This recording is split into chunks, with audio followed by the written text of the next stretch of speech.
Sports Extra starts now. Sponsored by New West Sports Medicine and Orthopedic Surgery. Hey there, welcome to Sports Extra. I'm Trey Redfield riding solo tonight while Darren and Matt are getting a tan. I'm going to take you through all the high school basketball action that went down tonight across central Nebraska. We begin with Amherst girls and boys basketball, two squads that are starting to heat up. But when you go to Axtell, it's always going to be somewhat of a tough environment. You got to give it to them. The auditorium with the seats, everything, just tight space, loud crowd. A slip up in Wildcat country is always in the cards. All right, hoops, let's go. Girls game was all about taking care of business. Phrase of the night, Amherst rolled 55-6. Plenty of effort at the end, though. 3 minutes left. Cassidy Weir pokes this one out of bounds. You got to love the hustle despite being behind. On the other end, Broncos playing to the final buzzer. Claire Kreutzer deflects the pass. McKenna Rohde cleans up the mess. The Broncos were winners with ease tonight, taking down the Wildcats by 49. A win you'll take any day of the week, right? All right, to the boys. Frieda, Broncos, Wildcats. You see 23 in red. Tage Hadwiger, plenty of him early in this one. Not too early, though, because Jake Halverson was rolling. 5 of the Wildcats' first 8 points, including that Trey. Axtell goes up 8-2. Couple seconds later, Hadwiger, right wing, +3. When you need an answer, who else? Right, 8-5 midway through the first. Quick sequence here. 3 minutes left in the first quarter. Fast ball movement. Carson Lindahl gets the honor of finishing it. It's a 5-point game, but just wait a couple of seconds here. Why is the baseline open? Defense, boys. Hadwiger says, don't mind me. He takes it to the cup. It's 10-7 Cats. No better way to end the first with a bucket, right? Keaton Cole, Euro, Banks open. Yes, even at 7:45 on a Friday night. Amherst would come alive, though, and win this one by 23. To Cope Coliseum, McCook is making the trip to Kearney Catholic. Stars were on the move right off the bat. 3 minutes in, London Carnes gets the pass up top. Long two, either way, it falls. That was a part of a 6-0 run to begin the game. Stars are rolling. A couple minutes later, Bison starting to McCook. See what I did there? Down 8-2. Malia Hilker gets the steal, coast to coast, just like that. We have ourselves a 4-point ball game. 2 minutes left in the first. Avery Mandernock puts up a floater here, driving inside. That's off the mark, but Callie Squires cleans up the mess. 6-point lead for the Stars once again, one that would only expand. KC takes this one by a final of 53-31. Let's go over to the boys' side. Maybe a sweep in the cards, right? Especially on Cowboy night. You see the jorts and the cowboy hat on the right? Yeah, you got to give it to him, right? Josiah Wilkinson is the first one to get it going. Passes inside. You know how they say. It's a pass. Little fiasco on the floor. Either way, ends back up with Wilkinson. He gets a short jumper, and McCook strikes first 90 seconds in. A couple minutes later, Owen Axman at the top of the key, passes to Brant Christner, loses his grip, and Mitchell Cole has the steal here. Bison hustling down the court. Wilkinson once again, floater, that's off the mark. Rebounded by Carson Murphy. Back and forth these two go. This was for both sides. The guys and girls, coast to coast, Murphy goes. Just like that, the Stars get on the board. But in the end, it was McCook that pulled out a close win tonight in Cope, 47-44 to final. All right, let's go to H-Town. The Dusters taking on the Lady Swedes of Gothenburg. Lady Swedes got right to business. Great entry pass here from Alex Beveridge to Aubrey O'Hare. Dominant on the volleyball court. Phenomenal in basketball, too. Squeezes with the tough left-hand finish. Lady Swedes, great defense as well. O'Hare finding the Dusters ball handler. She decides to pass. Yeah, not so fast. A little pickpocket there. Ashlyn Richardson takes it. Looks like she wants to go coast to coast, and she does.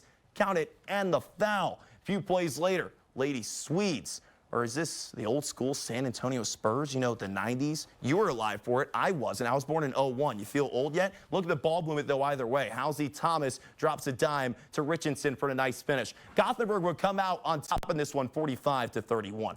Over to the boys. Yeah, it's Hawaiian night. It does not feel like Hawaii in Holdridge. I'll tell you that much. I lived there. Yeah, here we go. Landon Mrazek catches the pass up and gets the 3. 3 points on the scoreboard for the Swedes, no big deal. Later, Carson Sundquist says, whatever you can do well, I can do better. You know how it rolls. We say it all the time. 3, yeah, money.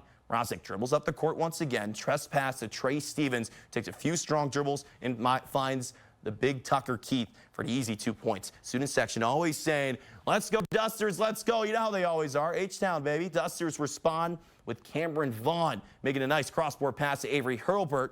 And just like that, it's Gothenburg that pulls out the victory. 66-51 the final. Swedes on top with the sweep. Let's make our way down US 6. You head down US 6, that is. You find Kennesaw. You go east. Yeah, directions. I'm not too bad at that, trust me. But you find Kennesaw, right? Blue Devils, both girls and boys teams. It's all about bouncing back tonight, hosting Silver Lake. Let's start with the girls, looking for harmony and maybe an upset over a 4-1 Silver Lake squad. Scrum for the loose ball in the first quarter. Kennesaw finally gets a hold of it, and the benefactor in this is Georgia Uden in the paint. It's a dump inside, right block, layup, good. Yeah, take the phone call. Do what you got to do. Mustangs employ full court defense at all times. Turnover forced by McKenna Carr. She's got room to run. She lays it in. Clap it up. A little back and forth of sorts for Kennesaw. Bentley Olsen gives it up to Avery Kelly. She's good.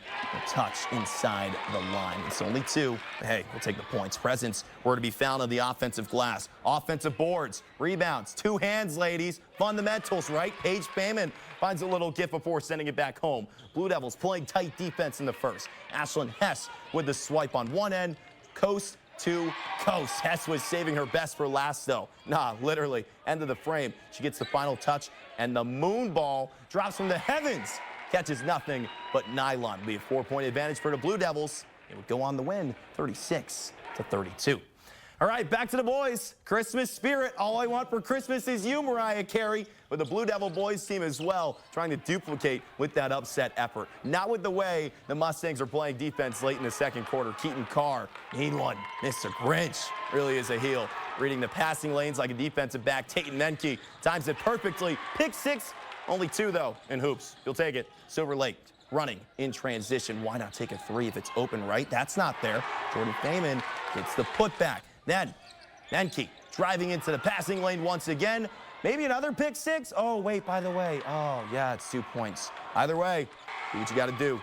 30-10 in favor of Silver Lake at the half. Mustangs would cruise in this one. Disregard that entirely. Mustangs would win 63-34. All right, to St. Cecilia. Girls coming in with a mark of 3-1, while Sutton is 4-1. Second half, Lindsay Laidhoff deciding what to do. Why not the hard juke? Gets her defender reeling, pull up floater, yes. St. Cecilia keeping it on the perimeter. It's Nappy Kirkat's time to shine from downtown, keeping the Hawkettes ahead.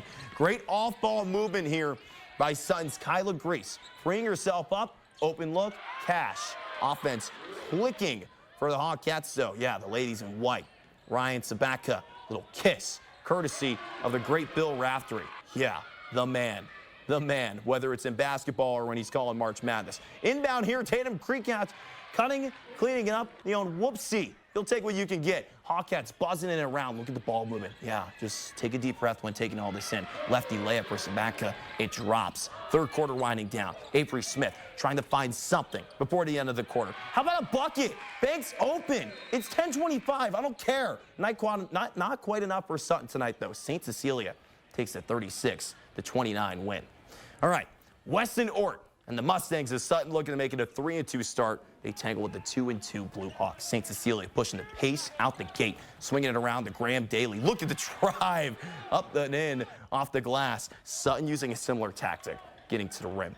Ort inside, left block, finishing it off. Simple. Boop, boop, boop. Construction moving. St. Cecilia doing a good job of going where the defense wasn't, because that's basketball, right? Get the ball in the bottom of the hoop. Quinn Ross now does that.